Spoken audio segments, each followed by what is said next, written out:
Hello, everybody, and welcome back to the West Ham Network. I hope you're keeping safe and well, as per usual. This is your Hammers headlines in association with our good friends over at Knees Up Mother Brown, KUMB.com. Make sure you go across there and check out their wonderful content, as per usual. I'm here to give you some of the stories from today. So let's get cracking on the first story. And to be honest with you, there is a full-blown connection between the stories that I'm talking to you today. And as you can see from the title, it's the Sunderland raid and how Frank Lampard could offer West Ham a favour. Now, there's absolutely no love lost between West Ham and Frank Lampard during his time when he left West Ham, went to Chelsea, and the rest of that is history.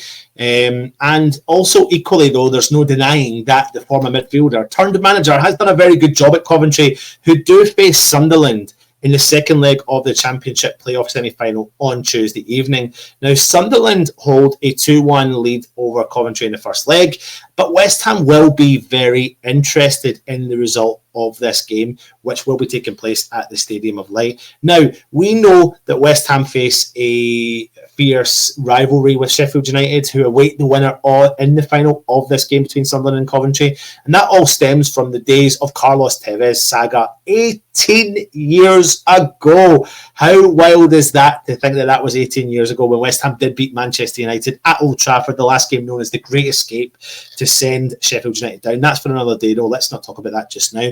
But West Ham will be interested in this Sunderland game against Coventry for different reasons altogether, because we're banking on Frank Lampard doing West Ham a massive favour. The summer transfer window opens in just over 2 weeks. West Ham are planning a major rebuild under Graham Potter, although it looks like we have to sell in order to raise money to buy.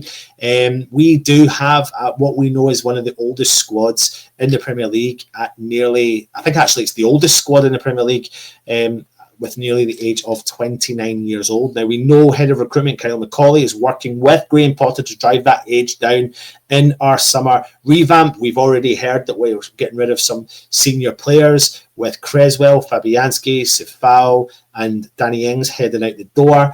And it looks like the Championship is potentially going to be a key focus for West Ham this summer, according to reports. It says that we're going to get potentially some of the best value and a very good success rate for our we've also had a very good success rate for our business historically there as well. Now, Aaron Creswell, who is 36, next season is one of the players being released by West Ham, and you know what? Fair play to him. 11 years at the club, he still looks like he's been a fantastic signing when we signed him all those years ago for £3.5 million from Ipswich. And Coventry and Sunderland themselves actually put West Ham's average age of their squads to shame, because they've got at 25 years old and 24 years old, respectively, which is more in line with the majority of the Premier League clubs. Now, as part of West Ham's summer remodel, the club are supposedly keen and interested in a raid of Sunderland. Several reports are suggesting that we've got our eyes on up to 5 players. Reports have consistently linked West Ham to Chris Rigg, a dynamic, versatile central midfielder known for his strong technical ability, vision, composure. He's got a good element of controlling the tempo of the game, executing really good passes, contributing defensively, whilst also showcasing his absolutely exceptional work ethic. He's a fierce tackler of the ball, tenacious player who often properly gets in and around all of his opponents, making him a key asset to many a team. The problem here is, with all of these players I'm about to name to you, you could be valuing them anywhere between 12 to 20 million pounds, and I don't see West Ham raiding Sunderland for that amount of money and paying that amount of money for 5 players coming from the Championship. Another player we're targeted to is Dan Neil. He's a dynamic box-to-box midfielder known for his strong passing, his ability to conduct the game from the centre circle, his willingness to press and push on the opposition midfielders. He's also recognised for his shooting ability and his capacity to dribble. The style of play is characterised by the ability of quickly changing the angle of attack, spread the play wide, which is something that the modern-day game is all about, and play quick 1-2s to progress up the field. He is one of those leaders in the middle of the park, taking full-blown charge and leading from the front as well. Next up from the Sunderland radar is this guy here, Romain Mundo. He's known for his attacking style.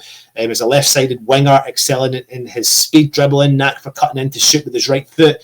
He's also a strong direct free kick taker and has a good work rate in his defensive phase. He's pacey, he's tricky, he's got the ability to take on defenders, and he's got a signature shot, something that maybe West Ham are also lacking in for that season as well. The fourth player we're also linked to here, oh no, let's not get onto him, let's get onto him first, is Elijah Mayenda. He is primarily a striker, excelling at finding space in the box, delivering clinical finishes. He's known for his direct running towards goal, which causes defenders to back off, creating space for other attacking players while he's being deployed on the wings. His strengths are utilised in the centre forward position. He's highly effective finisher. And yeah, obviously West Ham are going to be keen to be looking at the striker situation in the summer. And let's not take away from strikers that do play in the Championship that can make the progress into other leagues around the world and be very comfortable. Let's look at Kyriakos, who went from Coventry City all the way abroad, and look how he is smashing it in all the other leagues. And in the title, you'll see that I've said Bellingham to West Ham. Well, I'm not talking about Jude Bellingham, I'm talking about his brother Joby Bellingham, who's a versatile midfielder known for his intelligent movement, similar to his brother in a way, strong work ethic and ability to link play between midfield and attack, something we lack heavily. He operates as that number 10 or equally as that number 8, utilising his creative flair, passing, range to connect the team's attack and defence. He's also known for his ability to make quick, smart decisions in tight spaces and his press resistance nature. He's fond of using the kind of disguised touch with his left foot and faking a chop back with his right, something he uses to penetrate into space, especially higher up the field. Working the ball on his favoured foot opens opportunities for him to shoot from distance in the penalty area. And I think that, like I said, does show you that West Ham are really keen and looking at the Championship. Now, like I said, don't think West Ham will be spending a fortune at Sunderland, but I think, and the rumours are suggesting, that we are likely to push to sign some of that quintet that I have mentioned. Now, I said to you, they're averaging each around about 12 to 20 million, depending on their valuations for those players, and that's where Big Fat Frank comes in, because if Sunderland get promoted, then it would almost certainly rule out a lot of those players getting into the West Ham setup.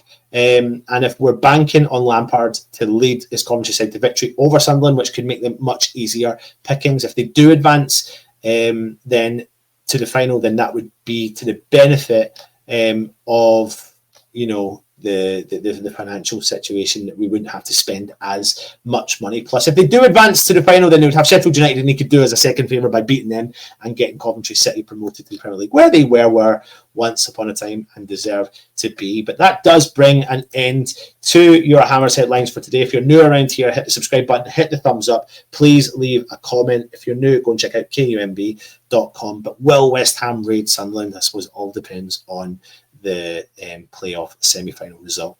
Take it easy. Come on, your hands.